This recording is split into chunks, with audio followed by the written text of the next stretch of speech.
आपने कई बार लोगों को कहते हुए सुना होगा कि आखिर कल किसने देखा है। ये बात सच है कि भविष्य के बारे में सही तौर पर अनुमान लगाना बहुत मुश्किल है। कोई नहीं बता सकता कि अब दुनिया भर में किस तरह के बदलाव आने वाले हैं। और बीते इस लॉकडाउन ने हमें ये एहसास कराया है कि जिंदगी कितनी अनप्रिडिक्टेबल है कि यहाँ कुछ भी होना मुमकिन है। जहाँ ये बात सही है, यहाँ ये भी सच है कि आज के वक्त में हो रही प्रोग्रेस, डेटा और बड़ी बड़ी कंपनीज के प्लान्स को स्टडी करके आप भविष्य के बारे में सटीक अनुमान तो लगा ही सकते हैं। और आज हम इसी कोशिश में इस वीडियो में बताने वाले हैं वो घटनाएं जो आप 2070 से पहले होती हुई देखेंगे। तो अगर आप ये भी जानना चाहते हैं तो बने रहिए हमारे वीडियो के last. India in space, ISRO की कामयाबियों पर हम सभी को आज बहुत नाज है। फिर चाहे वो 104 सैटेलाइट को एक सिंगल रॉकेट में भेजकर दुनिया में एक नया कीर्तिमान स्थापित करना हो, या फिर पहली बार में मंगल पर लैंडिंग करना, इसरो ने कम बजट के साथ ये सभी उपलब्धियां हासिल करके दिखाई। लेकिन इसरो में एक कमी है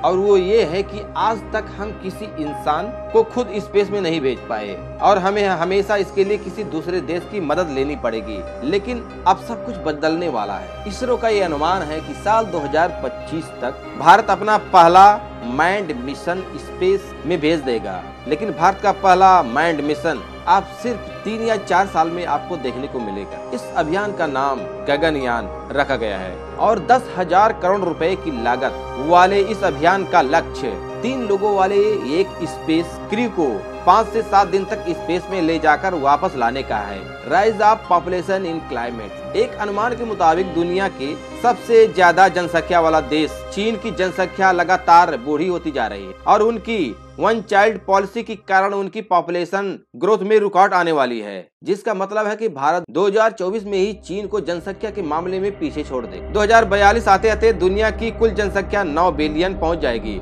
और भारत इस वक्त दुनिया का सबसे अधिक जनसंख्या वाला देश होगा। अगर ऐसा होता है तो भारत में गरीबी, बेरोजगारी और अन्य समस्याएं पैदा हो सकती हैं। इसके साथ कहते हैं इतने सारे लोगों की जरूरतें पूरा करने, उनके रहने के लिए जगह तलाशते तलाशते 2050 तक अमेज़न रेन फॉरेस्ट को लगभग आधा हिस्सा नष्ट हो जाएगा। साथ ही 50% से ज्यादा जनसंख्या के बाद शायद पीने के लिए पानी भी नहीं होगा। तो दुनिया के 70% से ज्यादा आबादी इस वक्त शहरों में रह रही होगी। 2037 में माना जा रहा है कि क्लाइमेट चेंज के कारण आर्कटिक ओशन में चली जाएगी, जिससे समुद्र का स्तर भी बढ़ सकता है। यूँ तो इससे काफी नुकसान है, पर चीन को इससे निजी तौर पर यह फायदा है कि उनके लिए यूरोप से व्यापार करने का एक और समुद्री रास्ता इससे खुल सकता है।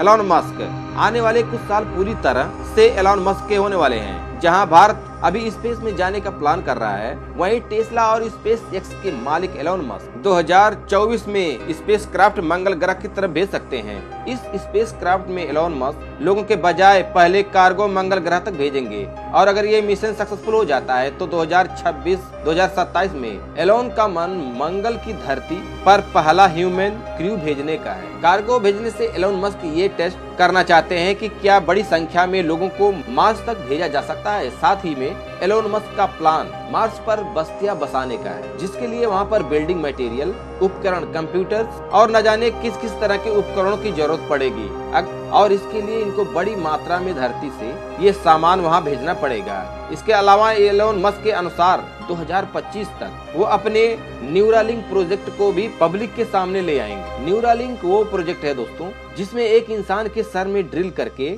उसके ब्रेन में चिप फिट की जाएगी, जो ब्रेन के ही इलेक्ट्रिसिटी से चलेगी। इस चिप का मकसद मानसिक रोगों से बीमार लोगों को दिमाग में बंद पड़ गए हिस्सों को फिर से एक्टिव करना होगा, जिससे पैरालिसिस से लेकर कई अन्य समस्याओं से जूझ रहे लोग ठीक हो पाएंगे।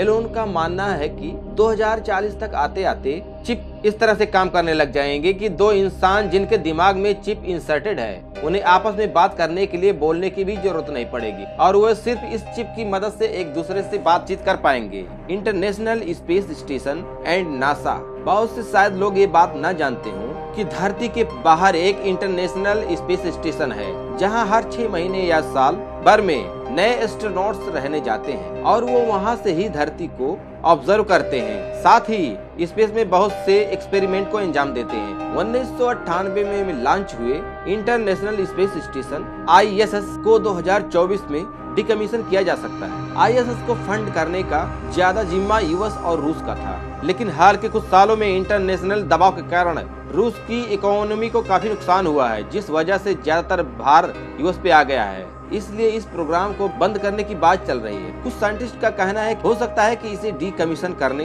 के फैसले को शायद 2028 तक डिले कर दिया जाए। लेकिन अब इंटरनेशनल स्पेस स्टेशन का बंद होना लगभग तय है, लेकिन इसका ये मतलब नहीं है कि नासा बाकी चीजें प्लान नहीं कर रहा है। नासा ने 2030 तक अपना खुद मैन्ड मिशन मार्स के लिए प्लान किया हुआ है और वो निरंतर ये तैयारी में लगा हुआ है कि साथ ही 2036 वो साल होगा दोस्तों जहां पहली बार नासा 2 स्पेस रोवर्स को हमारे सोलर सिस्टम से बाहर हमारे ही सबसे नजदीकी तारे अल्फा सेंचुरी की तरफ भेज सकता है। यहाँ के हैबिटेबल जोन में एक ऐसा प्लेनेट भी है जहाँ जीवन के मिलने की संभावना है, पर इस रोवर के वहाँ पहुँचने में 20 साल का वक्त लगेगा। तो वहाँ एलियन की पुष्टि करने के लिए हमें 2056 तक रुकना पड़ सकता है। Electric vehicles and clean energy दोस्तों, ये अंदेशा लगाया जा रहा है कि अगर नए तेल के कुएं हमें नहीं मिलते तो 2050 तक धरती की सभी फॉसिल फ्यूल खत्म हो जाएंगी। फिर न गाड़ी चलाने के लिए तेल होगा, न बिजली बनाने के लिए फॉसिल फ्यूल, जिससे आप देखेंगे कि 2070 आते आते